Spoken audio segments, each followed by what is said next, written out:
Las opiniones emitidas en este programa son responsabilidad de sus panelistas e invitados y no reflejan la posición de esa empresa.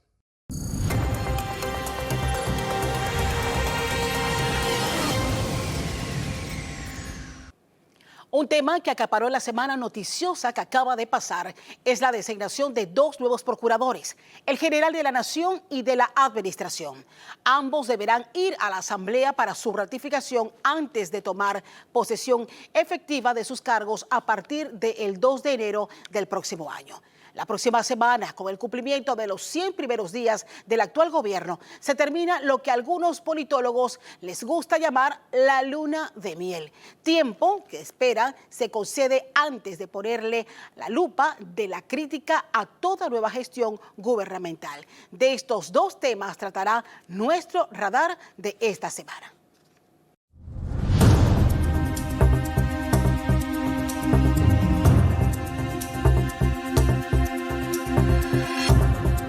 Reiteramos los buenos días y gracias por acompañarnos en este domingo de Radar, como siempre, junto al doctor Jorge Eduardo Ritter y nuestros invitados. Pues vamos a analizar uno de los hechos noticiosos más importantes con el que hemos cerrado esta semana y tiene que ver con la designación de los nuevos procuradores general de la Nación y de la Administración. El presidente, como todos saben, ha designado a Luis Carlos Gómez, procurador general de la Nación, y a Gretel Villalaz como procuradora de la Administración. Para analizar el tema nos acompaña Maribel Jaén, a quien le agradezco muchísimo, Maribel, estar con nosotros. Gracias. Está con nosotros también Olga de Ovaldía. Olga, muchísimas gracias por estar con nosotros, a nombre de Libertad Ciudadana también, y la ex procuradora Ana Matilde Gómez. Muchas gracias por la invitación. Bien, buenos días. Quiero empezar. ¿Cómo ven ustedes estas designaciones? Empiezo contigo, Maribel.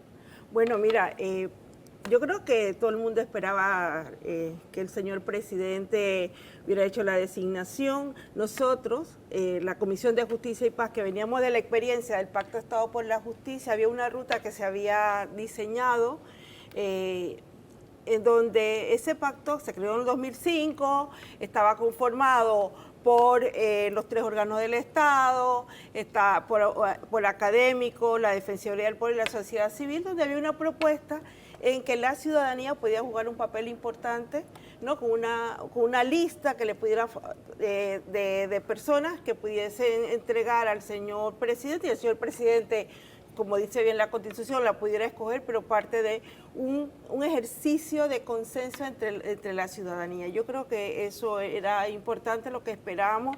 Nos llama la atención, como lo ha dicho muchos distintos grupos, es que el señor presidente haya escogido una persona donde él fue cliente de él como abogado, y bueno, y eso es lo que llama la atención. Y no porque la persona no tenga los créditos profesionales, estamos muy claros que puede tener todos los requisitos necesarios. El tema es el método, el tema es la forma que fue escogido este procurador. Nosotros creemos que está claro que la Constitución lo establece, creemos que las personas los pueden creer, pero pueden tener los requisitos, pero no el método que hemos llegado a todos estos reflexiones producto de un largo proceso donde la sociedad civil ha estado participando y aportando, no solamente protestando en las calles, sino con auditos ciudadanos, con propuestas, con espacios de participación de la ciudadanía junto con las autoridades que le den no solamente la legalidad, sino la legitimidad, porque hay un elemento fundamental que es la confianza, y todos esperábamos que no se utilizaran los mismos métodos clientelares, patrimonialistas de otros momentos, donde se escogen amigos, familiares, personas cercanas al presidente en puestos tan importantes para generar la confianza que requiere la sociedad. Desde la Fundación Libertad Ciudadana, ¿cómo ven? ¿Hay algún conflicto en el hecho de que el propio presidente ha reconocido incluso que el procurador general en efecto fue su abogado en uno de los casos que se le siguieron? Primero muchas gracias y buenos días a todos. Bienvenida, Olga. Desde la Fundación pusimos nuestra opinión en un breve comunicado de 3 párrafos al día siguiente de las designaciones. Y nosotros vemos aquí 3 aspectos. El primero es, efectivamente, el presidente está haciendo ejercicio de su potestad constitucional que dice que los debe designar, los designa a tiempo, que creo que también eso es buena noticia. También hemos tenido momentos en el pasado de presidentes que dilatan o evaden una responsabilidad en cuanto a designaciones que son personas que van a entrar al segundo poder, es decir, al Poder Judicial. Y ahora la Asamblea también tiene un rol que jugar. Y si hablamos del tema de la representación, en los nombramientos cruzados, el rol de la Asamblea es sumamente importante. En los deberes de la Asamblea, en la Constitución dice aprobar o no aprobar la designación de los procuradores de la Administración y de la Nación. Es sumamente importante ver una Asamblea que robustamente haga ese trabajo de verificación de antecedentes. ¿Por qué? Porque en el diseño democrático de la República, los diputados están representando a sus votantes. Por eso es que estos puestos es tan importante que lleve el juego de los dos poderes. Y si nosotros volvemos a ver una situación como la que en el pasado se ha dado muchas veces, eso no abona a la legitimidad del nombramiento, nada más abona a pensar que puede ser un nombramiento que entonces está tomado por intereses. Habiendo dicho eso, efectivamente en la ley hemos estado buscando, no hay nada que impida el nombramiento. Y en cuanto al procurador designado Gómez, como con todo lo que estamos viendo, con las buenas intenciones manifiestas, inclusive muchas veces en el discurso del presidente hay oraciones contundentes hacia el Estado de Derecho, oraciones contundentes hacia la transparencia, por ejemplo, que si no son seguidas de acciones verificables que de verdad impliquen que la persona va a llegar al puesto a actuar con verdadera independencia, que es uno de los 3 componentes sine qua non para que un cargo de tanta importancia puede ser ejercido bien. Así que yo creo que ante la realidad de que está designado, que la Asamblea ojalá haga su rol, le toca al nuevo procurador demostrar que en realidad va a ser independiente, que de verdad no va a recibir llamadas ni va a hacer llamadas, que su actuación sea ciega como debe ser la justicia, y que no se aplane ante los intereses económicos o los grupos cercanos al poder. Ana Matilde. Bueno, buenos días nuevamente a todos los televidentes. Después de escucharlas, me gustaría decir que esto se puede separar en 3 aspectos distintos. Una cosa es el país y sus expectativas y su gobernabilidad. Una cosa es el proceso y otra cosa es la persona. Voy a empezar por el final y yo diría que en buena hora, hombre, la designación en la persona resulta no ser alarmante, porque no es una persona con una historia peligrosa, preocupante, tiene integridad, tiene un ejercicio profesional que habla por él. Y quiero además salvar algo, un conflicto de interés que debo quitar. Gómez, no somos familia. O sea, su Gómez no es el mismo que el mío, no somos parientes en lo absoluto. Es de aquellos abogados que trabajó conmigo en el Ministerio Público, fue mi subalterno, sí, no fue fiscal nunca, estuvo en asuntos legales y asuntos internacionales, que son oficinas muy importantes. Por lo menos en mi periodo me ocupé de que fuera la gente con mayor capacidad académica e intelectual, porque es donde se escribe todo lo que contesta el Procurador General o la Procuradora respecto a la Corte y a los organismos internacionales donde hay mecanismos de intercambio de información, para resumirlo. Así que eso por un lado. Y es de ese grupo de abogados con los que yo me he seguido relacionando, en el sentido que no les he perdido la pista, me han apoyado en mis campañas políticas, han estado ahí, o sea, eso es alguien a quien conozco y puedo decir que no es un maleante, es un hombre con integridad, que viene de una familia de clase media, profesional, se han esforzado. De hecho, él sale del Ministerio Público porque tenía aspiraciones, no porque hubiera que salir de él, no se le votó nada de eso. Él aspiraba a más. Voy a hablar del proceso. O sea, puedo decir yo por la persona, por supuesto sus actos hablarán por él, porque bueno, hemos tenido experiencias lamentables de gente que uno conoce y uno sale y dice, hombre, mientras trabajó conmigo lo hizo bastante bien y después pasan cosas. Entonces, bueno, uno dice, es una persona honesta, es un hombre sencillo, tú no le ves esa fantochería del que se gana un caso de un poco de miles de dólares y ya cambia el estilo de vida. Viene de una familia honesta, trabajadora, sus hermanos todos son profesionales. Tú dirías, por esa parte, bueno, el proceso. Yo creo que el presidente sí se equivoca, pero no me sorprende, porque cuando yo era procuradora y él era ministro de Seguridad, él ya nos dijo que la sociedad civil quiere cogobernar. Entonces yo lo que he visto que en el paso del tiempo, José Raúl Mulino, el presidente de la República, no ha evolucionado en su pensamiento, que los espacios de participación ciudadana es porque se busca restarle poder a quien tiene mandato constitucional o legal. Y eso es un error gravísimo, sobre todo en pleno siglo XXI, en los tiempos que estamos, porque con todas las obligaciones internacionales que tiene Panamá en materia de participación ciudadana, Carta Democrática de la OEA y otros tantos, Panamá no cumple con los mínimos. Entonces, cuando apenas se logran pequeños espacios de participación, enseguida los quieren reducir. Y tengo rato mencionando que en el discurso del señor presidente hay una deriva autoritaria en todas sus calificaciones. Y me preocupa porque dice cosas buenas y uno queda entusiasmado, pero entonces cuando dan el paso, las hace diferente. Y en cuanto al país, yo creo que el presidente no midió que las altas expectativas que hay por la demanda tan grande de transparencia, rendición de cuentas, él no era que diluyera su facultad, era que ahora, así como lo hizo, el único responsable serán él y la Comisión de Credenciales o la Asamblea si no hacen su trabajo. O sea, el presidente no era para que diluyera su facultad constitucional, su mandato legal nadie se lo quita, pero era un espacio de participación ciudadana que con algunos mecanismos que hay que corregir, porque puedo comprender que en el tiempo, digo, hay presidentes que después que hacen todo el show de que convocan y no agarran a nadie de la lista y no lo han agarrado, o sea que eso resulta una pantomima. Y otros presidentes que se brincaron el proceso también. Y otros que habiendo utilizado el proceso no escogieron la mejor persona. O sea que, no, pero lo que te quiero decir es que pienso que él no midió los tiempos que estamos viviendo y que él tiene un termómetro que está bastante en rojo en cuanto a la gobernabilidad por las expectativas de la gente. Yo dividiría la sociedad en dos partes.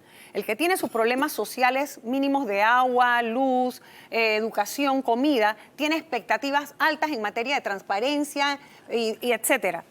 Pero el que tiene sus problemas de agua, medicamentos, salud, etcétera, ese no le importa mucho quién tú vas a poner ahí, porque mi problema no es el crimen organizado allá a ese nivel que tú dices, ni la administración de justicia allá. No, es que yo tengo un vecino que no hay juez ni autoridad ni parte que le ponga orden a su perro que viene para acá, que me estaciona el carro en mi lugar, que me rompe y me pica las paredes y nadie hace nada cuando... No sé si me explico, es justicia del día a día. Sí. Aquí hemos debatido sobre la forma en que se escoge, sobre las propuestas que han llegado a través de la sociedad civil, de cómo incluir propuestas de algunos sectores, pero el presidente fue claro esta semana en defender su designación y también manifestó lo que espera, y espera, según sus palabras, que se limpie al Ministerio Público. He nombrado a 2 profesionales del derecho íntegros, subrayo la palabra, con experiencia cada uno en su área. De que los conozco, por supuesto que los conozco, no voy a nombrar un enemigo mío. Es absurdo. Pero son personas que no pertenecieron, sobre todo el Procurador de la Nación, ni a la taquilla, ni fueron parte de la Procuraduría paralela, que sí Varela nombró a su abogado para montar una Procuraduría paralela y destruir vidas y honras con el aplauso de muchos medios y de un periódico que se nutría hasta que los Varela Leaks lo descubrieron que eran cómplices con la Procuraduría paralela que dirigía el abogado de Varela, hoy difunto. La persona que yo he nombrado Procurador de la Nación no es una persona desconocida en el ámbito penal. Es un abogado que es cierto, me representó en mi peor momento personal, político y jurídico, cuando estaba preso. Este presidente y ese procurador están claros de que él no llega ahí a servirme a mí, llega ahí a servirle a la justicia penal de este país, como corresponde, y cerrar de una vez por todas la era negra y nefasta que inició Juan Carlos Varela con su procuradora títere, que la sacó del Consejo de Seguridad del Estado y la puso de procuradora, y todo lo demás es historia. Alto y claro, lo que espera el presidente de esa designación sí es ratificado por la Asamblea Nacional. Quiero conocer su opinión, doctor. Mira, yo no tengo dudas de que él va a ser, ellos los dos van a ser ratificados. Las credenciales que ellos tienen son inobjetables. Puede haber alguna aprehensión por el hecho de él haber sido el abogado del presidente, pero eso en forma alguna le resta ni credibilidad ni simpatía, si se quiere, en la Asamblea, o lo que la propia Asamblea tiene que hacer es, en efecto, revisar sus credenciales, hacer las preguntas que se tengan que hacer, y si las contestan de una manera adecuada, y si él puede llevar al convencimiento de la Asamblea que las palabras del presidente son válidas, es decir, que él no va a ir a servirle al presidente. Me parece que las palabras del presidente reflejaban mucha vehemencia tanto para defender a sus nominados como para atacar o contrastar esa figura con la figura pasada de la procuradora Kenia Porcel, que era a que se refería, y a la llamada Procuraduría Paralela.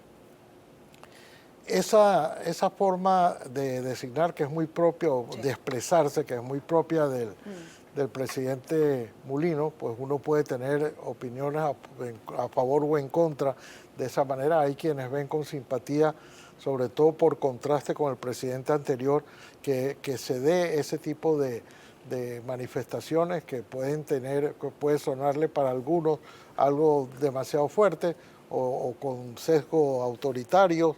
Eso es natural, pero sobre todo es por el contraste con el presidente anterior, con Laurentino Cortizo, que era totalmente ausente, un presidente ausente. Ahora, me parece finalmente que la defensa de dos profesionales, de los cuales yo coincido con usted, no se ha escuchado nunca una palabra de crítica por su actuación como abogados o como ciudadanos. Es innecesario el contrastarlo con otros procuradores. Ellos deben poder ser sus propias credenciales, su propia trayectoria, sus propias ejecutorias como juristas, deben ser credenciales suficientes para que los nombren, y no porque sean mejores que los anteriores. Esa comparación permanente entre este es mejor que aquel porque miren lo que hizo el otro, no me parece que es adecuado, pero si se quiere ese es el estilo que el presidente ha impuesto, que se ha impuesto él mismo, y esa es la tónica que uno ve todas las semanas en sus presentaciones. Mira, el presidente ha dicho, yo no voy a hacer ninguna llamada, pero hay una realidad en este país, en la historia de la Procuraduría General de la Nación, porque quiero centrarme en la Procuraduría General de la Nación. El fuerte cuestionamiento sobre la falta de independencia, los cuestionamientos sobre la existencia o no de una Procuraduría paralela. El propio discurso del hoy presidente de la República, cuando en campaña hablaba de la justicia y qué iba a hacer una vez llegara, y hablaba de limpiar al Ministerio Público. Quiero conocer un poco su impresión sobre la forma. O sea, ¿es cierto? O sea, ¿qué lectura podemos dar cuando el presidente dice no voy a intervenir, yo no voy a hacer llamada, pero yo espero que se acabe esta era negra de la Procuraduría? O sea, ¿qué lectura hacemos de esto y la responsabilidad que tiene el ahora designado procurador para cambiar las cosas? Mira, yo creo que nosotros debemos partir de que Panamá tiene una democracia muy deficiente. Aquí se ha hablado un poco de la sociedad. La gente espera que los líderes tengan coherencia, que digan una cosa y la hagan. El país está muy atormentado por los graves problemas sociales que tiene y esperan precisamente que se recupere el sentido ético de la política. Creemos que es importante que el presidente tome en cuenta los temas de participación ciudadana. La democracia representativa ha entrado en un proceso de mucho desgaste, y lo podemos ver en los informes del Latinobarómetro, y se requiere una democracia más participativa. Por eso que ese estilo de discurso quizás con algunos rasgos autoritarios hay que revisarlos, porque no ayuda a la paz social que el país requiere. Entonces, en ese sentido, yo creo que Panamá, a pesar de que hay una gran mora en materia de transparencia, tiene todavía la oportunidad de utilizar esos espacios de participación ciudadana, incluso en la Alianza Ciudadana, la licenciada Gretel fue parte de la Junta Directiva. ¿Quién mejor que la licenciada Gretel pudiera explicarle al señor presidente cuál era el espíritu de la participación y por qué la ciudadanía nos organizamos para precisamente hacer las transformaciones de la justicia? Pero el presidente en esta oportunidad también dijo que no, prácticamente no iba a tomar en cuenta. Por eso, nosotros como país somos parte de la Alianza de Gobiernos Abiertos. Esa cuestión que el presidente soy yo, el mesiánico lo voy a resolver yo, porque yo mando, eso está superado en América Latina y precisamente ha sido una de las causas que han generado la crisis profunda del Estado que se está viviendo. Entonces yo creo que, vuelvo a decir, recuperar el sentido ético es que el poder tiene que ser para servir a los 4 millones de panameños que estamos empobrecidos, a casi 1 millón que están en la pobreza y un cuarto que está en extrema pobreza, y donde la justicia juega un papel importante. El presidente ha dicho que él es un presidente pro empresa privada y eso, bueno, eso es su estilo y lo respetamos. Pero, señor presidente, hay que tomar en cuenta a los empobrecidos. Y en materia de justicia, también esos empobrecidos también han hecho recomendaciones para mejorar precisamente la crisis que se ha vivido y que no finaliza con la elección del presidente, sino que requerimos un proceso de transformación real y profunda del Estado panameño. Y eso se tiene que hacer con participación ciudadana. No hay ninguna otra forma si no es con participación ciudadana. Olga. Mira, en primer lugar suscribo tanto y que lo han expresado mejor de lo que yo lo pueda expresar, tanto los aportes de Ana Matilde y de Maribel en el tema de la importancia de la participación ciudadana, el porqué y su rol en una democracia participativa, que es la única manera de entender la democracia hoy día. Y así como hay toda una serie de transformaciones que estamos viviendo, esa también la estamos viviendo. Habiendo dicho eso, a mí me gustaría hacer 2 anotaciones. La primera, recordar que esta Procuraduría, ya que tu pregunta era sobre qué es lo que hay que hacer para llegar a una institución estable, efectiva, y que tenga sea confianza. capaz, bueno, para no hablar, justo te iba a mencionar, estamos ante una Procuraduría que ha tenido 3 procuradores en 10 años. Los primeros 2 procuradores saliendo de una forma que generó una profunda desconfianza ciudadana.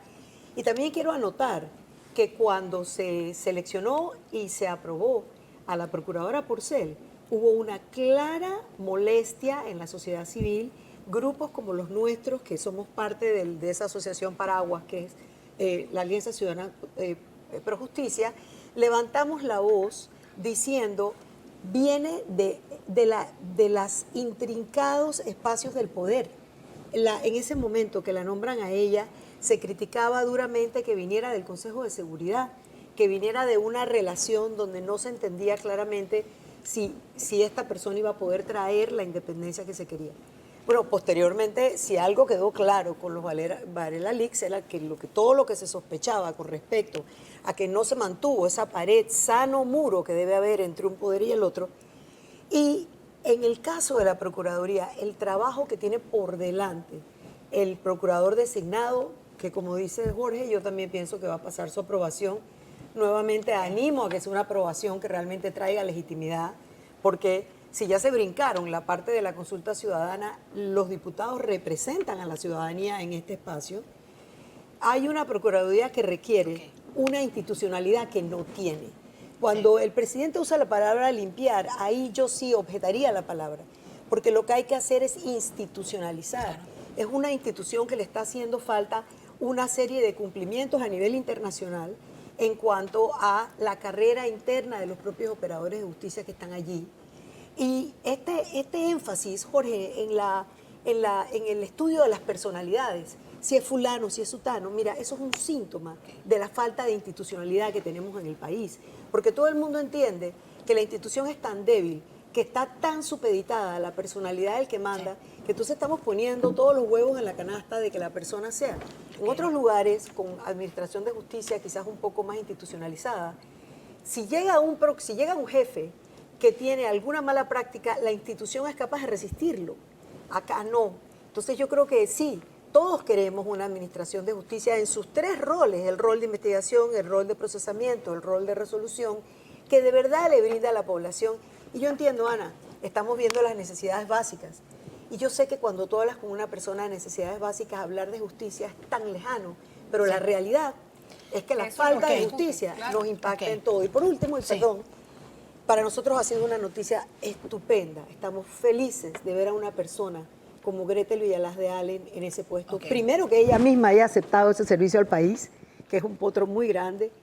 Y la verdad es que ella recibe una institución que nos muestra que sí hay funcionarios capaces de ser independientes, de defender el Estado de Derecho, de apegarse a la ley, como ha sido el doctor Rigoberto González. Y sabemos o confiamos en que la trayectoria de ella nos dice que ella va a expandir y a mantener ese rol de la Procuraduría de la Administración, que ha sido admirable. Yo tengo que ir a la pausa. Participación ciudadana. Con la participación ciudadana. Y Olga viene Gretel viene de esa experiencia. Yo voy a ir a la pausa, vamos a regresar con el tema, pero a regresar quiero escuchar a la ex procuradora. ¿Qué implica limpiar? ¿Qué implica respetar la institucionalidad? Yo no quiero saber cómo está el Ministerio Público en este momento. ¿Qué va a pasar con los casos de alto perfil? Pero sobre todo, ¿cómo hacemos esta ecuación de una lucha por salir de las listas grises y los mensajes que como país debemos enviar al mundo? Voy a la pausa y regresamos entonces con más de nuestro análisis aquí en Radar.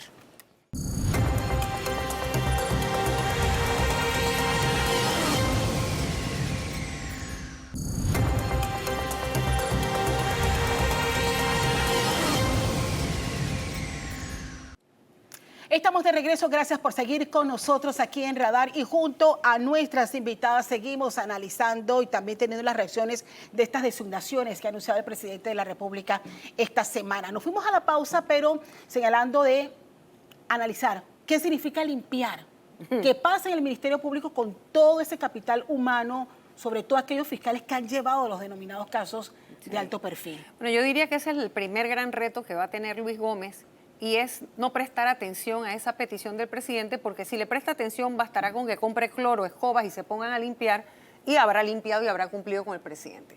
No es el presidente de la República el que determina qué se debe limpiar dentro del Ministerio Público. Será Luis Gómez cuando entre y evalúe el desempeño y ponga en verdadera ejecución. Yo dejé ahí la Ley 1 del 2009, que es la ley de carrera. Solamente se ha cumplido en algo la parte disciplinaria y no se ha cumplido con la parte de los concursos para la estabilidad de los cargos, es decir, cómo se ingresa a la institución. Eso es una tarea pendiente y es más importante que limpiar, o que limpiar en la forma que el presidente lo ha querido sugerir. Luis Gómez ya tiene que olvidarse del señor presidente. Digo, tampoco estoy diciendo que se va a pelear con él, que también ocurre. Y si tiene que ocurrir, tendrá que ocurrir. Pero lo más importante es que él no llega ahí con misiones y el presidente le da una misión de salida. O sea que es incongruente el discurso. Él no va a trabajar para mí, pero que vaya y limpie. Bueno, ya lo estás mandando a hacer algo. Tú tienes que esperar que el hombre llegue, que analice lo que hay y que realmente comprenda que hay una ruta que inició, que se ha visto estancada en el camino y que hay que retomarla.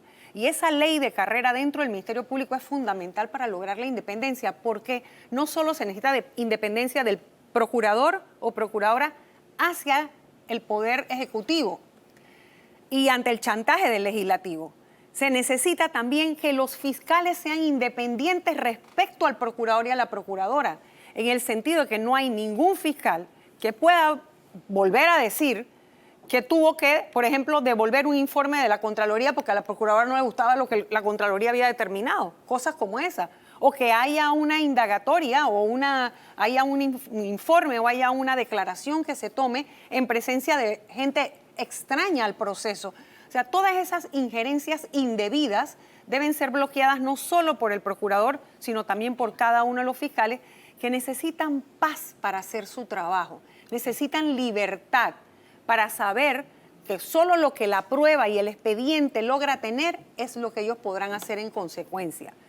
Entonces yo pienso que en eso se equivoca el presidente de la República y que él tiene que hablarle más que al procurador que vaya a limpiar, es a su gabinete y a sus allegados que no vayan donde el procurador diciendo que vienen de parte de él, porque eso pasa mucho. Un procurador está ahí sentado y te llega Raimundo y todo el mundo, cuando no los atiende dice que es una procuradora engreída y que no quiere saber. ¿Qué le pasó? Por supuesto. Y entonces te desfila una serie de gente que dice, es que yo vengo a hablar con el presidente, así bueno, dígale al presidente que lo nombre él, porque aquí no hay puesto para usted. Entonces, esas cosas, cuando uno empieza a caracterizarse, vienen los roces y vienen los choques. Entonces, con quienes hay que hablar es con todo ese grupo de amigos del presidente. Yo pensaría que Luis Gómez, mire, un abogado no debe ser estigmatizado por las causas que defiende, pero un abogado sí se define por la forma como lleva sus casos. Yo pensaría y quisiera pensar que José Raúl Mulino, cuando conoció la forma en que Luis Gómez hizo su defensa, le mereció respeto, pero tiene que mantener ese respeto durante el ejercicio del cargo. Y bueno, no solo le toca a Luis Gómez, le toca a los que están cercanos al presidente respetar esa independencia y dejar que él haga lo que tiene que hacer una vez que llegue, porque sus retos son muy grandes. Sus retos no solamente son lo bien apuntan ustedes, la fragilidad institucional hace que cualquiera que lo haga medianamente bien y que sea independiente va a ser algo bueno. Pero hay retos descomunales desde el punto de vista de la posición estratégica de Panamá y lo que nosotros servimos al comercio ilícito del mundo, lo que nosotros servimos al crimen organizado, lo que nosotros servimos al trasiego de drogas y de seres humanos y a la explotación de menores de edad con fines comerciales. Panamá tiene una presión muy grande desde el sur y desde el norte, que está el 80% del consumo del mundo y abajo el 80% de la producción de la droga y de los grupos criminales.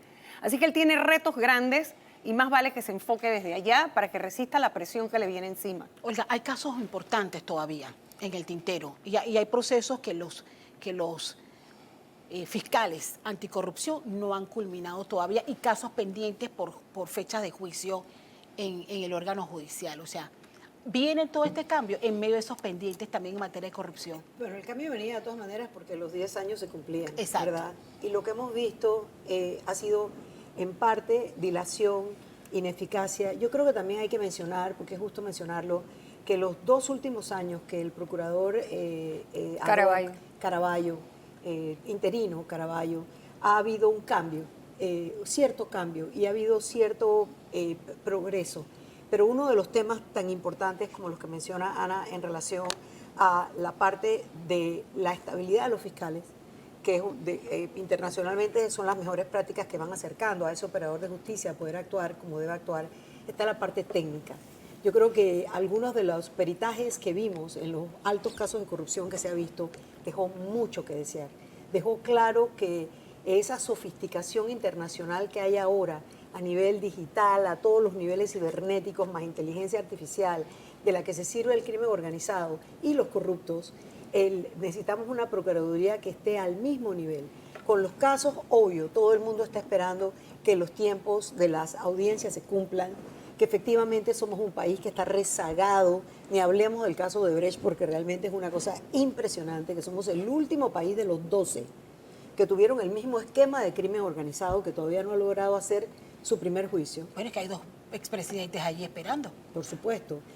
Otro tema muy importante es que la Procuraduría General de la Nación tienen que tener ese momento de poder resistir la penetración de afuera, pero también poder hacer ese trabajo robusto de investigación.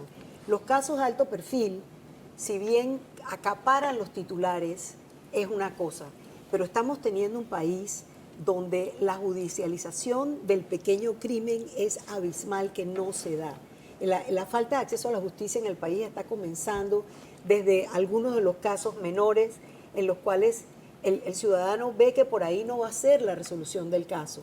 Y estamos, eso además, con la penetración del crimen organizado en los barrios, estamos viendo un desplazamiento de la capacidad del Estado de brindar el servicio. Entonces yo diría que no es solamente la carga que pesa sobre el Ministerio Público para realmente terminar las investigaciones, poder hacer las vistas fiscales, poder que haya el llamamiento a juicio y una vez allí actuar.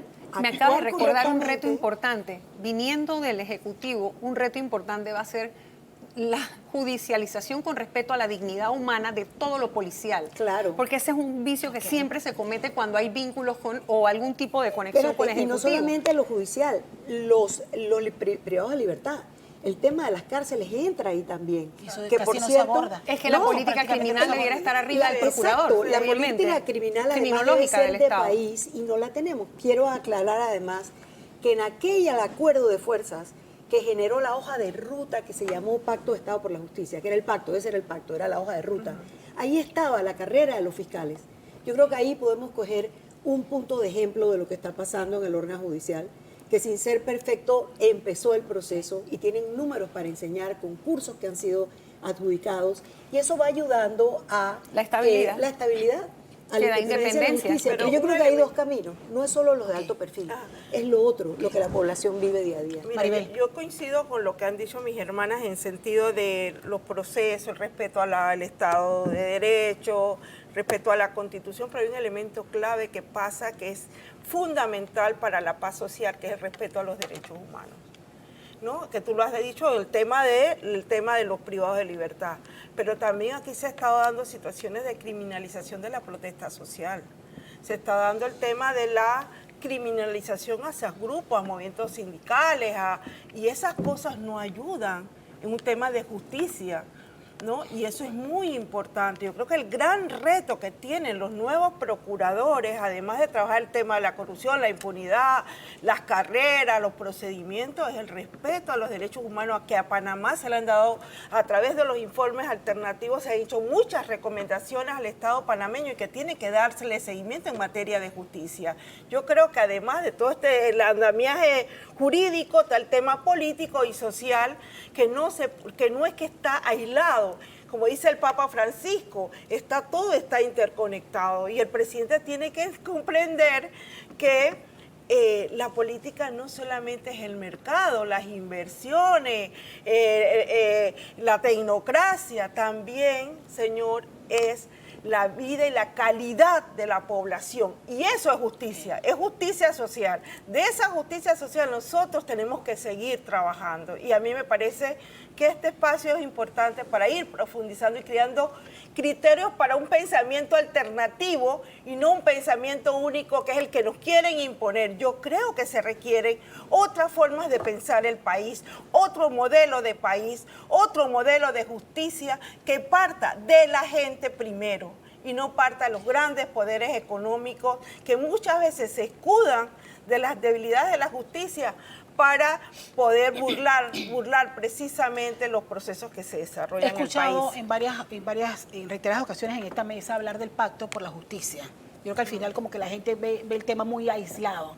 O sea, ¿qué tan importante es que se tome en cuenta el plan al que tú te referías, Olga, por Yo creo ejemplo? que sería muy interesante. Que va más allá que Sí. un grupo de personas le sería diga al muy- presidente No, a es que quién no, sugieren es que como... esa comisión era solamente una cosa alterna, o sea, era como un agregado, fue una deriva de lo que es el De la pacto. crisis, ajá. Y vino por la crisis de la selección.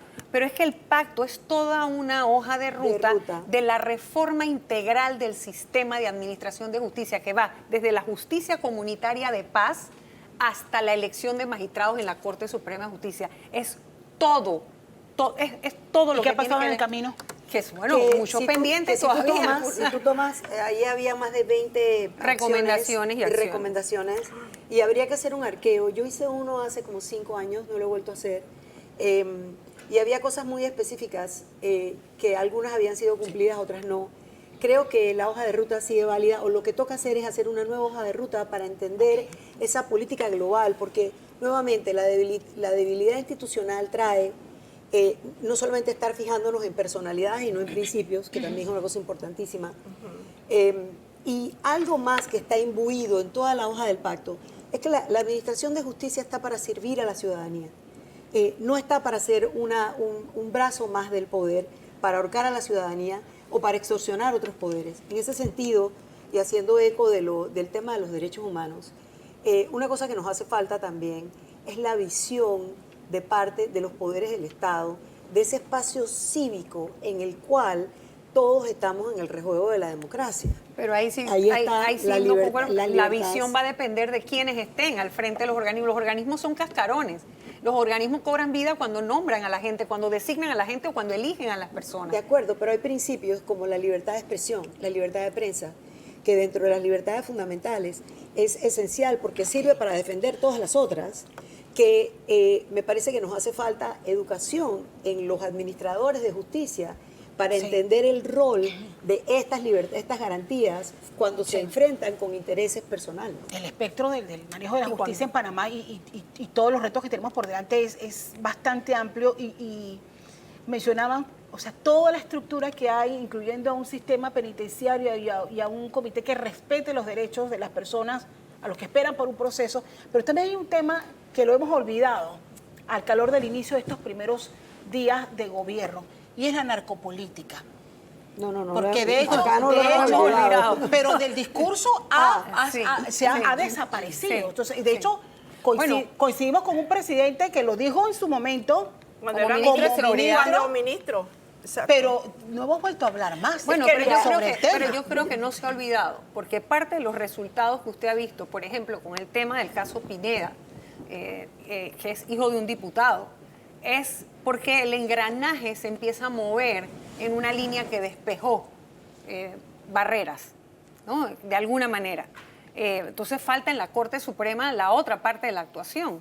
Y ahí es donde es importante que un reto que va a tener el procurador es que, como él viene del lado de la defensa, eso no es muy común, esa designación, ese tipo de designaciones, como él viene del lado de la defensa, todos aquellos casos en los que él tiene algún tipo de criterio formado respecto a la deformación de la investigación o del expediente, en casos de alto perfil donde él participó defendiendo a quien sea. Ese era su trabajo, eso no es lo cuestionable.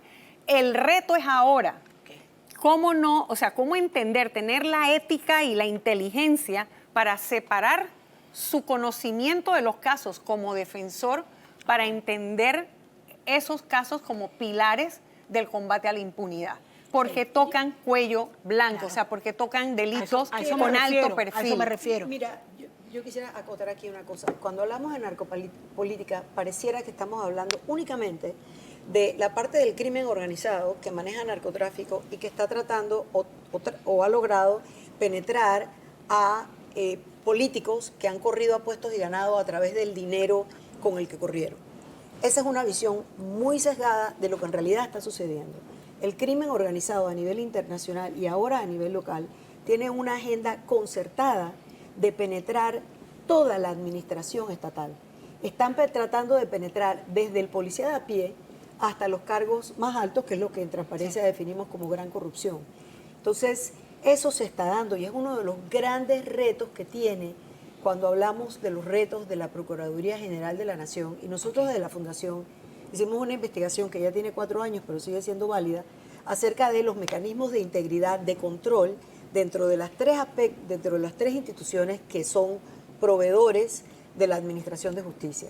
Pero ahora tenemos que mirar también la integridad en el uso de los fondos públicos para la política. Y todos estos son trabajos que restan por hacer. Que si nos encontramos nada más pensando que se arregla con esto y no vemos el problema sistémico, le estamos abriendo la puerta a esa penetración. Se me acaba el tiempo, pero quiero escuchar también sus Mira, planteamientos. en el tema de ver el tema integral, el tema del financiamiento privado que la sociedad civil ha estado planteando, alto que se ha dado en Panamá, ha sido una de las puertas de entrada para el secuestro del crimen organizado del Estado. Y eso no lo estamos diciendo ahora. Hace 15 años que la sociedad civil estaba planteando a todos los sectores, señores, el financiamiento privado es alto, incluso el financiamiento público. Entonces yo creo que hay mecanismos que se pueden utilizar, pero realmente es que el crimen organizado también no se ha asociado al policía, se ha asociado a las grandes empresas también que ven, por ejemplo, en el caso de los jóvenes, dígame, el tema en Panamá, los niveles de pobreza son altos, y no es porque seamos pobres, seamos delincuentes, pero es un terreno abonado para que miles de jóvenes, la mayor cantidad de pobreza en este país están en los jóvenes, ¿no? Y muchos de esos jóvenes quedan captados por el crimen organizado. Entonces es también un tema error. de poder. Pero también es un error, claro que es de poder, y es un error pensar que el crimen organizado solamente es la asociación de narcotraficantes o de traficantes de armas o de traficantes de personas. Es el grupo de funcionarios públicos que desde el poder ven la oportunidad de lucrar personalmente. Y de empresas privadas también, Bueno, no es que solamente es- funcionarios, también de pero las es que los empresas funcionarios, privadas. es que existe la corrupción del funcionario porque hay un privado que es el que le toca la puerta o es a ese privado al que le dice cómo va a lavar o a mover el dinero. O sea que eso es... Los mecanismos existen. Falta programa voluntad no se va a política. acabar, Volver programa no se va a acabar. a invitar para hablar específicamente de ese tema porque al final es una tarea pendiente. En 30 segundos, ¿qué espera Maribel Jaén de el nuevo procurador Yo designado? espero que respete el debido proceso, que respete los derechos humanos, que profesionalice mucho más todos estos operadores de justicia, que yo creo que es un tema que se trabaje desde la perspectiva de la ética. Hay que recuperar el sentido ético de los funcionarios. Yo creo que eso, y por supuesto, seguir manteniendo toda la lucha contra la corrupción y la impunidad, que es una cultura que se ha generado como normal y nosotros tenemos que romper esa cultura de impunidad por una cultura de legalidad. Olga. Yo hilvano, aparte de la lucha contra la corrupción y la impunidad, que realmente sea un ente de control y limitación a los otros poderes del Estado. Que el poder del Ejecutivo se encuentre con la pared de que ahí está el límite del poder. Porque el poder que no rinde cuentas se abusa. El poder que no tiene límites se abusa. Y lo que menos necesitamos como país para poder reconstruir la democracia es un autoritarismo que no encuentre la legalidad, que no encuentre freno. Regresar a los verdaderos mecanismos de control del Estado de Derecho. Aparte, pues porque suscribo cada palabra de Maribel, mi hermana, ya que somos hermanas en la lucha, realmente hay un rol que cumplir por parte del poder judicial, al cual está sumada la parte de instrucción, que tenemos demasiados años de ver la impunidad por todas partes, pero necesitamos entonces esa independencia, aparte de su trayectoria, aparte del conocimiento, necesitamos esa independencia y que sea realmente el freno al poder. Ana Matilde. Bueno, yo esperaría que Luis Gómez tenga la capacidad de entender y asimilar que él no ha aceptado un cargo público, que él acaba de aceptar un cambio rotundo de estilo de vida. Su vida cambia ahora y cambia para siempre. Y que en la medida que él comprenda los límites que debe poner y cuántos sacrificios significa ese cargo, lo va a poder desempeñar mejor. Va a perder amistades, las que son verdaderas no las va a perder. Se le va a distanciar mucha gente, mejor. Mejor, entre más gente de esa se le distancie, mejor.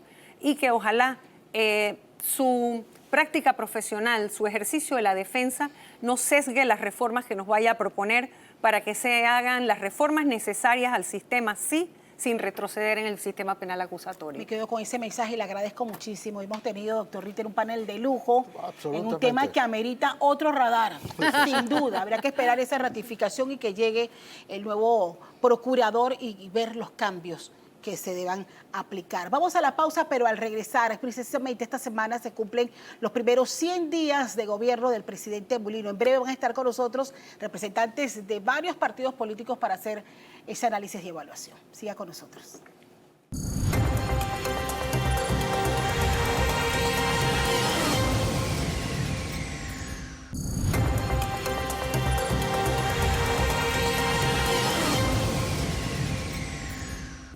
Estamos de regreso aquí en Radar. Como siempre, gracias por acompañarnos en esta mañana de domingo 6 de octubre. Esta semana que inicia, se cumplen los primeros 100 días de gobierno del presidente José Raúl Mulino. Y bueno, como ven, ya me acompaña una nutrida mesa para hacer el análisis y balance de lo que han sido estos primeros 100 días. Le doy la más cordial bienvenida a nuestros invitados. José Isabel Blandón, presidente del Partido Panameñista, gracias por estar con nosotros. También se suma a esta mesa Mijail Castillo, él es de la coalición coalición Vamos, también muchísimas gracias por estar aquí con nosotros. Leonel Rodríguez, él es de la Juventud del PRD, segundo subsecretario de este colectivo político, y el presidente de la bancada de Realizando Metas, el diputado Alain Cedeño. De verdad les agradezco muchísimo estar con nosotros y aprovechar estos minutos para hacer este balance. Quiero empezar con usted, señor Blandón. ¿Cómo evalúa estos primeros 100 días de esta gestión del presidente José Raúl Mulino? Bueno, mira, con luces y sombras, ¿no? Claro. Cosas positivas, cosas negativas. Yo creo que todos queremos que al gobierno le vaya bien, porque en la medida en que le vaya bien al país. Venimos de 5 años en donde hubo una total ausencia de presidente. Así que definitivamente que tener un presidente presente que dé la cara es un avance. Okay. Ahora bien, de nuevo, como digo, con lo bueno y negativo, las conferencias de los días jueves me parece que es una iniciativa positiva, pero que no se debe aprovechar para estar, como quien dice, lanzando amenazas veladas a opositores, atacando a los medios de comunicación, porque eso no contribuye en nada al ambiente que debe haber para poder echar el país adelante. Bueno, ¿es un nuevo estilo de gobernar, lo considera usted, diputado? Yo pienso que en realidad si el presidente hoy se lanzara a la presidencia, tuviera más votos que los que tuvo, porque el pueblo está muy compenetrado con que él está haciendo la labor que debe hacer, ha enfrentado los problemas que nadie enfrentaba, y yo creo que eso es positivo. Yo pienso que el balance en realidad es positivo de la labor que está llevando el presidente hasta el momento, y lo dicen la ejecutoria que ha hecho. Bien, en su toma de posesión, él dijo y lo reiteró después en sus primeras declaraciones que la clase política actual tenía que hacer una lectura del mensaje que se había enviado con respecto a las nuevas figuras que habían llegado, por ejemplo, a la Asamblea Nacional. Y decía, todos los políticos tradicionales debemos hacer la lectura de lo que está mandando también el pueblo panameño a través de las urnas, apostando también a nuevas figuras. Y definitivamente, señor Castillo, la llegada de Vamos a la Asamblea Nacional también tal vez es un ejemplo de lo que señala el presidente. ¿Cómo ustedes, como nueva clase política, nueva generación de políticos, evalúan la forma en que el presidente Mulino empezaba a gobernar? Bueno, yo creo que, respondiendo un poco a lo que dice el honorable Cedeño, definitivamente que la gente tiene una ansia de orden, de que haya autoridad, y ese estilo de comunicar constantemente y, por decirlo así, dar instrucciones, dar órdenes directamente a las personas que ejecutan la política pública en la calle, pareciera que a la gente le gusta, ¿no? Porque sentía un estilo de anarquía, sentía un estilo de caos, pero definitivamente que los problemas de la democracia, al menos desde la perspectiva de la coalición, se resuelven con más democracia, se resuelven con más diálogo. Entonces, esas instrucciones que se pueden dar directamente a las personas, a la gente le gusta hasta el día que tú puedes tener un conflicto con otra persona, pero el presidente da una instrucción en televisión que no te gusta o te desfavorece, y tú dices, oye, espérate, hay instituciones de por medio que yo esperaba que cuando el presidente iba a decir, esto iba por aquí, eso me iba a beneficiar, ¿no? Entonces, ahora parece que el presidente decidió en televisión un problema que yo esperaba que iba a tener la capacidad de resolverlo en un foro o en un proceso. Entonces, ahí yo creo que la gente no quiere sentir, y el presidente lo ha dicho, yo no tengo intermediarios, que para poder resolver un problema tiene que tener acceso al presidente. Nadie quiere sentir eso. Sin embargo, sí ansían autoridad, ¿no? Entonces, es un tipo de paradoja. En ese sentido, yo creo que el rol que ha tenido la coalición, y el mismo presidente se lo dio en ese espacio inicial, es de ser una oposición. Él dice, bueno, el líder de la oposición es Juan Diego Vázquez, y yo creo que eso es lo que de buena fe hemos tratado de ser, una oposición crítica y responsable. El mismo presidente, usando sus facultades políticas, nos enmarcó en ese sentido, y eso es lo que hemos venido tratando de hacer. Bueno, el presidente llenando ese vacío comunicacional que había, y la coalición tratando entonces de hacer ese balance para que eso no genere repercusiones negativas. Lo decía el señor Blandón al inicio de su intervención, de que pasamos de un estilo ausente a un estilo muy presente y muy comunicativo. ¿Cómo lo ven ustedes en el PRD? Bueno, yo sí tengo que reconocer que el estilo de gobernar del presidente Mulino, de estar todos los jueves comunicando, marca un antes y un después. Uno de los talones de Aquiles del partido fue no saber comunicar, del gobierno que acabamos de pasar, fue no saber comunicar las cosas que estaba haciendo y precisamente se sintió un vacío. Hoy en día vemos a un presidente que hay que reconocerle que la estrategia de comunicación que está utilizando es buena, pero que yo también creo que deja un sabor cierto agridulce, porque comunica a veces cosas que cuando vamos a la ejecutoría son contradictorias. Ayer, por ejemplo, anunció el tema de la importación del arroz, cuando en la entrevista del jueves pasado había dicho que eso no se iba a dar. Entonces, eso nos deja a nosotros con un sinsabor, porque él instruye cosas, pero a la hora de la ejecutaría vemos cosas distintas. Ahora vamos a repasar eso. El estilo de comunicar del presidente sin duda está lleno de mensajes claros que la gente quiere escuchar. Y tal vez su estilo es lo que más ha llamado la atención. Tenemos para compartirles algunos extractos de esos momentos que el presidente ha planteado hasta su propio carácter y la forma en que él pide se ordene la casa. Este es uno de los casos. A esta señora no hay que darle un real más de lo que ella tiene y despilfarra. Y le doy un consejo, mejor cierra la boca. Que cada vez que él abre la puerta del Ministerio Público más grande. Ella y su garulilla, y su familia y todos los beneficiados, porque usted era un cuartel de invierno del PRD. Vamos a estar claros. Ha violado todas las normas para reelegirse y reelegirse y reelegirse. Y ahora tenemos un Maduro aquí en Panamá vestido allá en Chiriquí, en Unachi. Chiriquí. Bueno, parte de esas declaraciones que generó todo tipo de controversia. Hablemos del estilo del presidente. Bueno, mira, yo coincido un poco con lo que mencionaba acá hace un momento el compañero de Vamos, en el sentido de que sí, la ausencia de liderazgo que hubo en los pasados 5 años hace que la gente desee ver un presidente que demuestre carácter, que demuestre liderazgo. Pero cuidado con un exceso de presidencialismo que lleve a pasarse por encima toda la institucionalidad del país.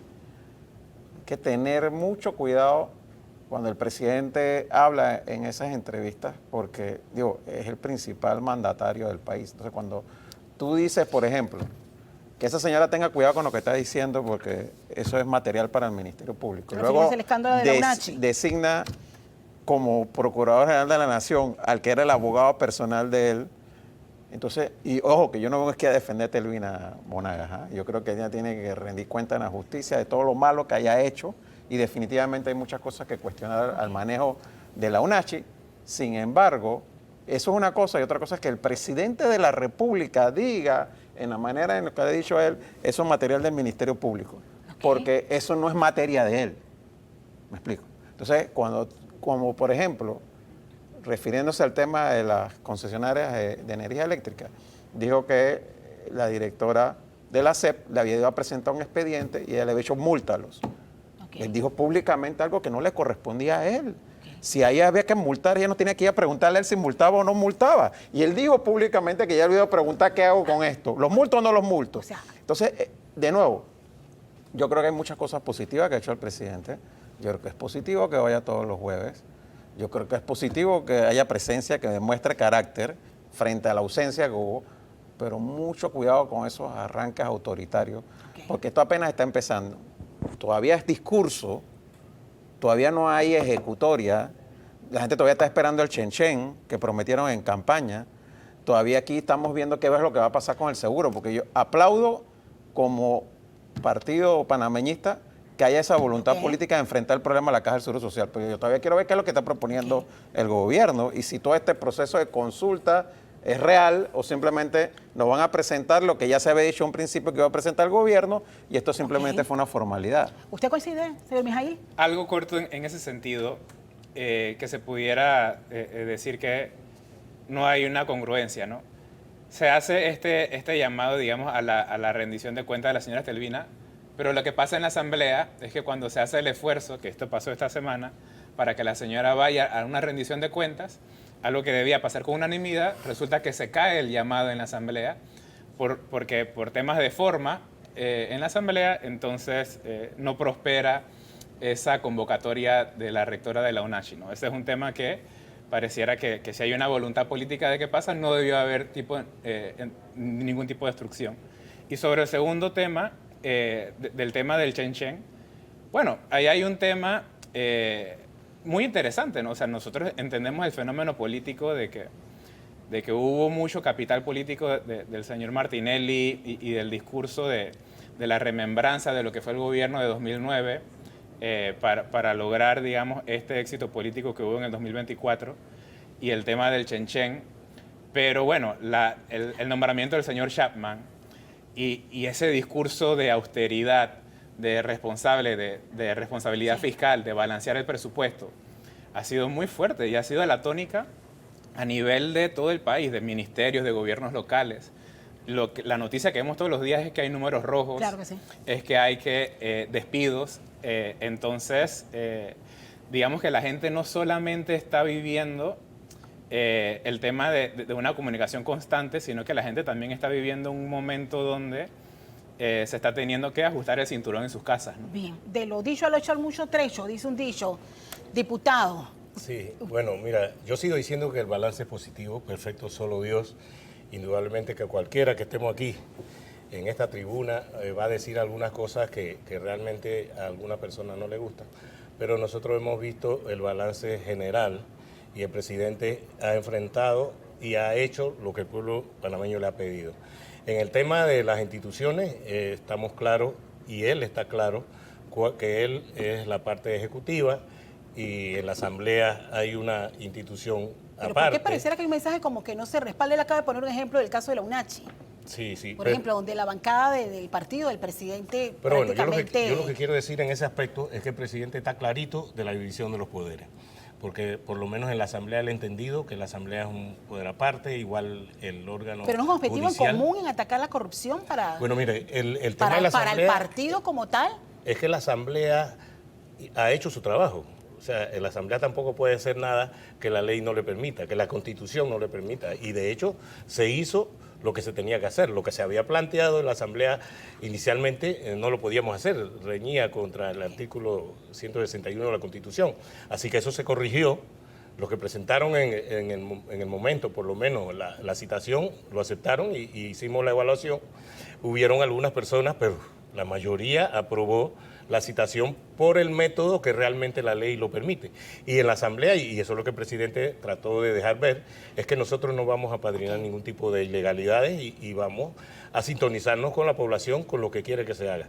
Yo creo que el presidente, como lo digo, indudablemente que va a haber gente que no le va a gustar alguna expresión del presidente. Él va a corregir, porque eso también lo hemos visto, que él sabe hacer las correcciones, pero lo que estamos viendo aquí es el balance general de lo que ha pasado en los primeros meses. Al calor de sus discursos y sus pronunciamientos, bueno, él también ha dicho cosas que han puesto también la lupa en la forma de gobernar. Vamos a escuchar este otro extracto. Por ahí uno dijo que yo soy un dictador. Bueno, si tengo que ser dictador, lo seré para arreglarle el problema a toda esa gente. Pero ya está bueno. Yo creo que ya está bueno de que esta mafia está enquistada en el Seguro Social sin que nadie le ponga orden. Así de fácil. Bien. Lionel, volvemos al tema, la forma de gobernar, el estilo en que está comunicando, pero sobre todo en un tema en que el panameño sí espera que se tomen las decisiones cuanto antes, porque según se nos ha dicho, pues ya no hay tiempo para resolver la crisis de la Caja del Seguro Social. Por supuesto, y yo coincido en el que nosotros debe haber voluntad. Y yo creo que hay voluntad por parte del Ejecutivo, por parte del Legislativo y por supuesto por parte de la ciudadanía. Y en el PRD seguramente nosotros estamos a toda la disposición de aportar en las cosas positivas que proponga el Ejecutivo. Pero estamos hablando un poco de la forma. No podemos irrumpir en la seguridad jurídica, no podemos irrumpir en la institucionalidad, porque él crea que porque es el presidente tiene que hacer las cosas a su estilo. ¿Es peligroso que él diga que si tengo que ser un dictador lo voy a hacer? Por supuesto que es peligroso. Eso no nos ayuda en absolutamente nada, porque nos va a poner precisamente a una ciudadanía que está cansada de que abusen de ellos, que se vio demostrado en las elecciones en contra de quizás un proyecto, una propuesta positiva que él quiera emprender. Entonces, yo creo que la forma de autoritarismo no le sienta bien. Yo creo que el diálogo es lo que nos permite a nosotros como ciudadanos, como partidos políticos, llegar a un consenso. Dialogar no es traicionar tus principios, todo lo contrario, es ver cómo nosotros a través del diálogo llegamos a proponer, bueno, yo tengo una postura, tú tienes otra, lleguemos a un consenso y que puede que salga incluso una propuesta mejor. Pero ese estilo de que es lo que yo digo, lo que yo hago, porque es que yo quiero, sobre pretexto de que quiero resolver, no le hace bien al país. ¿Hay un sesgo de autoritarismo, señor Blandón?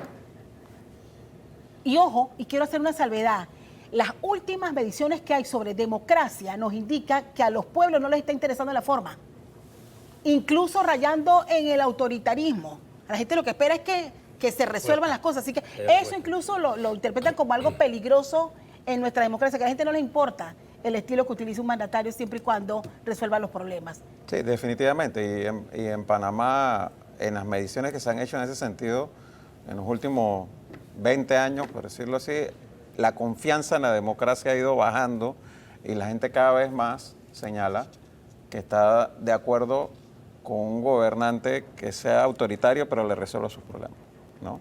Antes que tener una democracia que no resuelva sus problemas. Entonces eso hay que entenderlo, pero no por eso deja de ser peligroso. Entonces tú tienes gobernantes en América Latina ahora mismo que tienen un nivel de popularidad, un estilo así autoritario, pero de soluciones, digamos. Bukele en El Salvador, Milei ahora que está empezando en Argentina. Pero el tema, reitero aquí,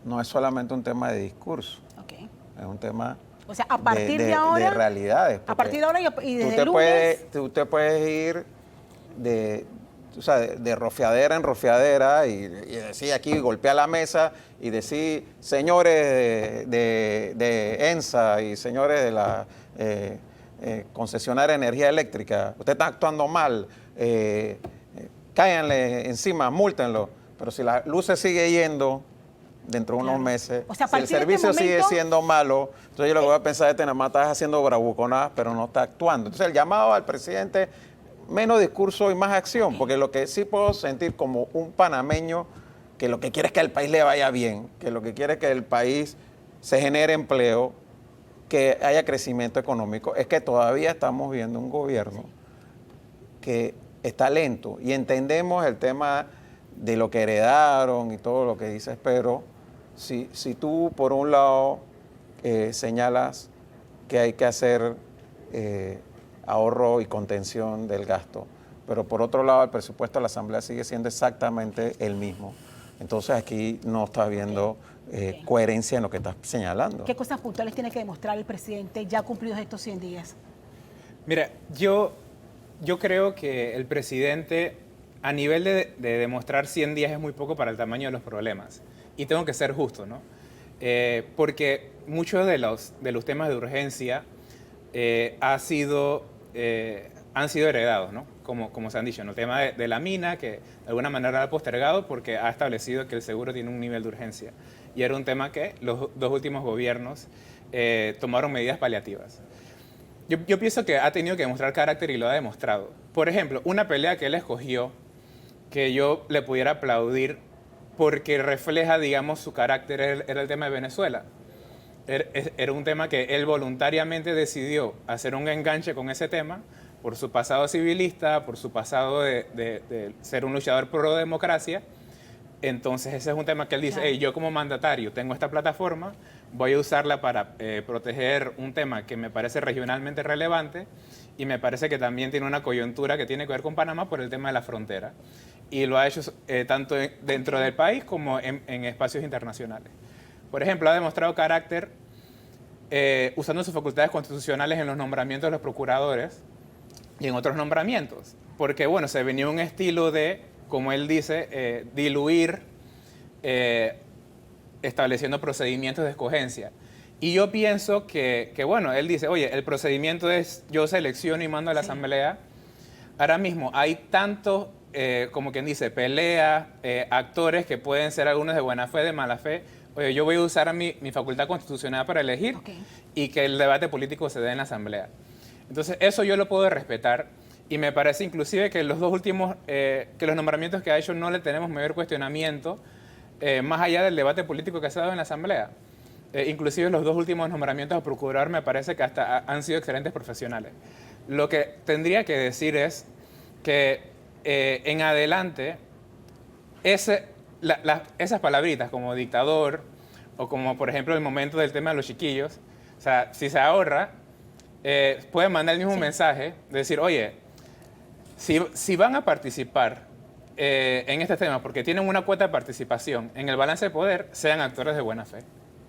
No sean actores. Cambiar la forma. No sean actores ventajistas. Y es el mismo mensaje, ¿no? Como quien dice, el español es un lenguaje rico y no hay necesidad, como quien dice, de exacerbarlo con afirmaciones que puedan ser ofensivas. Muchas de las cosas claves que el presidente debe definir, yo quiero conocer su opinión sobre este gobierno decidió enfrentar la crisis de la Caja de Seguro Social empezando. Es un tema que sus costos políticos en el pasado, bueno, creo que todos los conocemos. O sea, fue sano haber iniciado con este proceso y también el ambiente. Todavía hoy día hay muchos sectores que ven con preocupación cómo al final va a terminar. Hasta el momento hemos visto una mesa que ha fluido con propuestas. Yo digo que el tema que dice el licenciado Blandón del tema del lento, mira, aquí se enfrentó inmediatamente el tema del seguro social. Y ustedes saben la falta de presupuesto que hay y se está resolviendo el tema de los huecos en las calles. El tema del MIBI, el tema de la vivienda, los bonos solidarios y todo eso se está enfrentando. O sea, todo se ha enfrentado en 3 meses.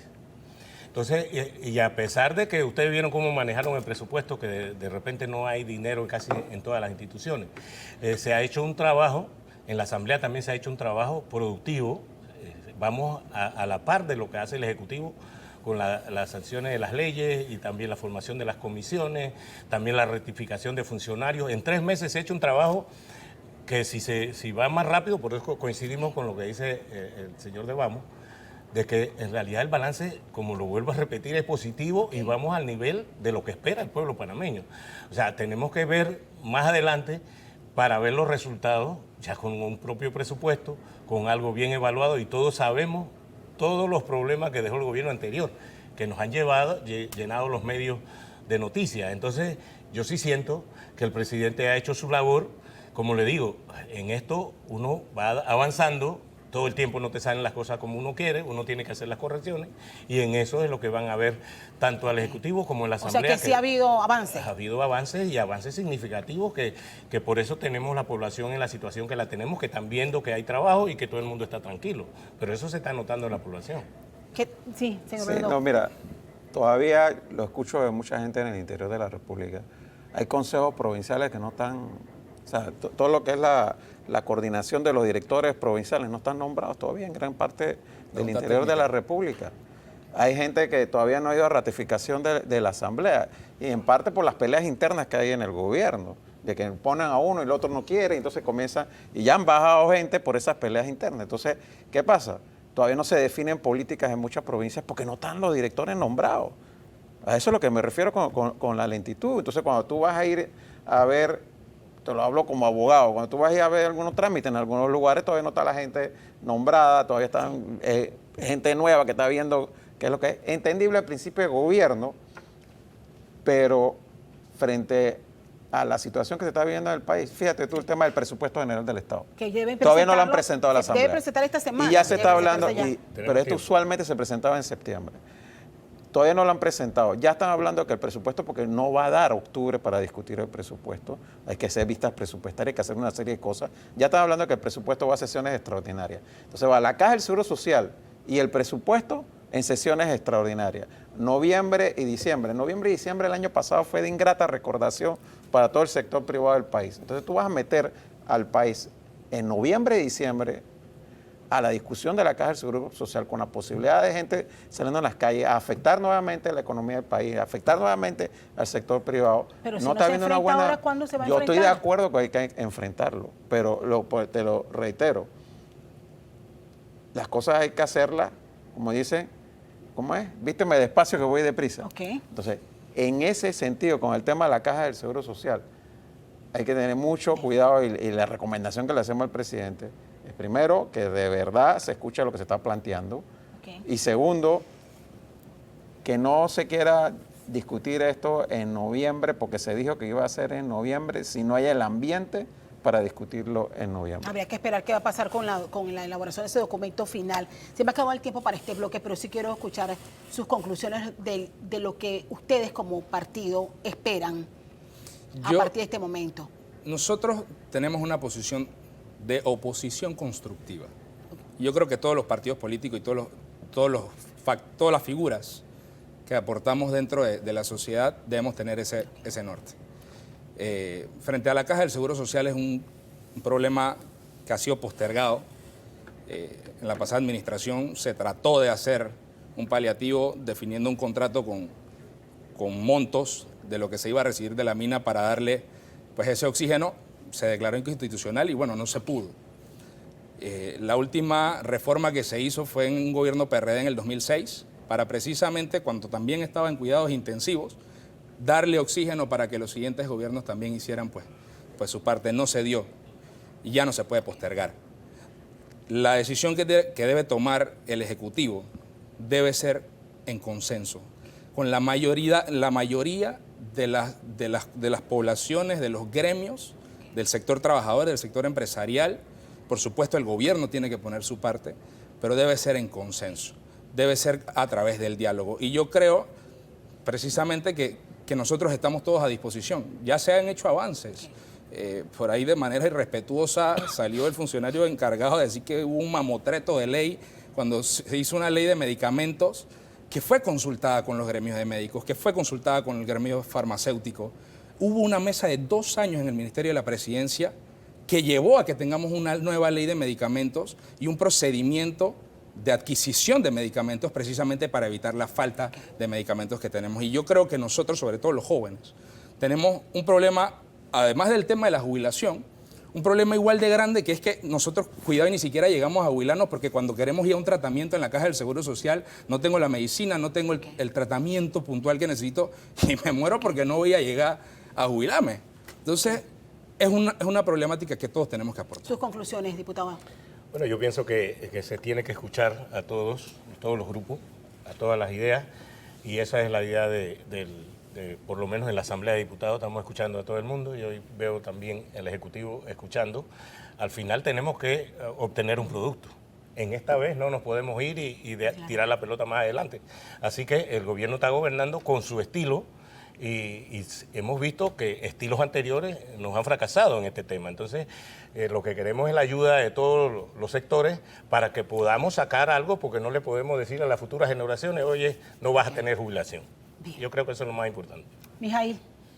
No, yo creo que en cierto sentido coincido de que las cargas es a todos los panameños. No tenemos que, en un momento difícil para el país, poner todo de nuestra parte, pero sí que el liderazgo del gobierno debe evitar ser divisivo, debe evitar, digamos, generar discordias en momentos donde se necesitan generar consensos que van a durar décadas. Necesitan generar consensos que sean constructivos y que la gente los compre. Entonces, en la medida que se eviten que sean impuestos, serán duraderos, ¿no? Entonces, ese es el llamado que como coalición hacemos y el que vamos a estar dispuestos a respaldar. Culmino con usted, señor Blandón. Mira, yo creo que es preferible tener un presidente presente que un presidente ausente. En ese sentido hay una ganancia, pero el liderazgo se demuestra convenciendo, no imponiendo. Y yo creo que el tema de la Caja del Seguro Social es lo que va a marcar cuál va a ser realmente la pauta de este gobierno, si va a venir a imponer o a buscar convencer. Con esto terminamos este bloque. Les agradezco muchísimo a los 4 estar con nosotros en este análisis. Bueno, se prevé que esta semana el presidente dé un mensaje a la nación, también haciendo una autoevaluación de los avances de las propuestas que ha presentado hasta este momento. Vamos a ir a la pausa, pero al regresar tenemos el análisis en el GPS con el doctor Ritter y, por supuesto, en que se ha inspirado en su caricatura nuestro querido Hilde. Vamos a la pausa y regresamos en breve con Radar.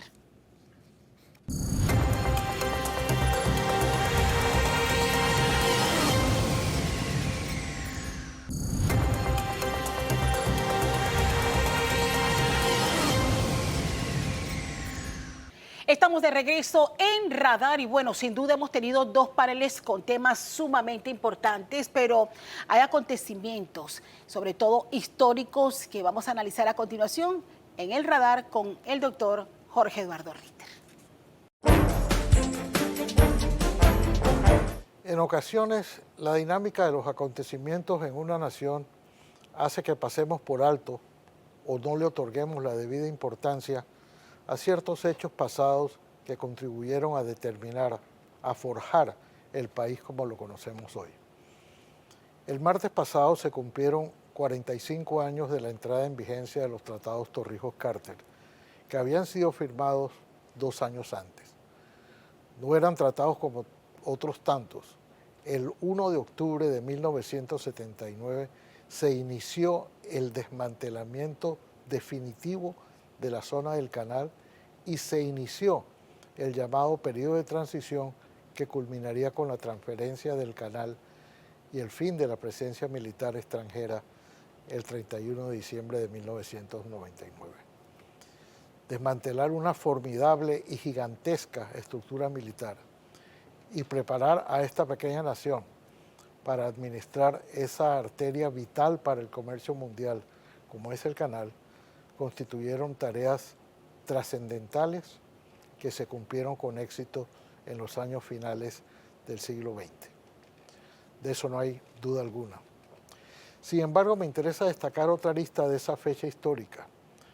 Ese día Panamá fue, por primera vez, dueño y señor de su bien más preciado, que es su posición geográfica. Baste recordar que tanto los puertos como el ferrocarril estaban en manos norteamericanas. El canal, desde luego, también. Pero es que al terminar la jurisdicción norteamericana en la zona del canal y el canal todavía bajo administración extranjera, el inicio de la vigencia de los tratados Torrijos-Carter fue también la fecha en la que Panamá pudo comenzar a administrar su posición geográfica y por lo tanto definir su destino. El país que hoy conocemos sería muy distinto, ni siquiera quiero imaginármelo, sin los tratados que entraron en vigencia hace 45 años. Y pensar que el potencial que todavía tenemos por delante. Sí, el canal revirtió, la ignominiosa zona del canal desapareció, el ferrocarril en chatarra que nos entregaron transporta miles de contenedores de un océano a otro, el canal fue ampliado y en lugar del poco menos de $2 millones al año que aportaba al erario cuando los tratados se firmaron, hoy ese aporte supera los $2.500 millones anuales. Pero es que todavía se abren inmensas avenidas de progreso y bienestar si sabemos sacarle mayor provecho a nuestra posición geográfica. Por ello, la fecha del 1 de octubre de 1979 puede señalarse como el nacimiento del Estado moderno que hoy tenemos.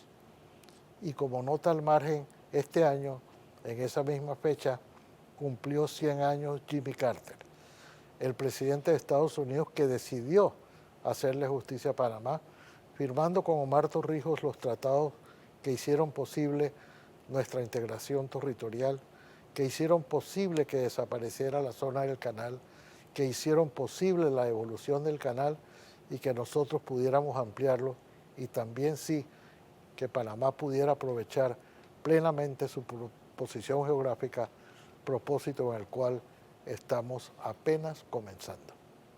Gracias, doctor Ritter, por este análisis y sin duda coincide con un acontecimiento que vamos a celebrar también este año cuando conmemoremos esos 25 años de reversión al canal, para lo cual me imagino que aquí en el Radar vamos a tener, por supuesto, temas importantes para abordar en este sentido. Pero bueno, ha llegado el momento de compartir la caricatura de Hilde, esos trazos de Hilde que se ha inspirado sin duda en uno de los temas que estamos abordando, los 100 días del gobierno del señor Mulino. Alguien que se parece al presidente Mulino, pero tiene como una cara como que está preocupado. O que está, me encanta siempre lo dibujan con el saco bastante igualito. Y hay un panameño con una cara de preocupación también y le dice, van 100 días. Y el Chen Chen, bueno, es lo que estábamos preguntando aquí, el martes presentan el presupuesto.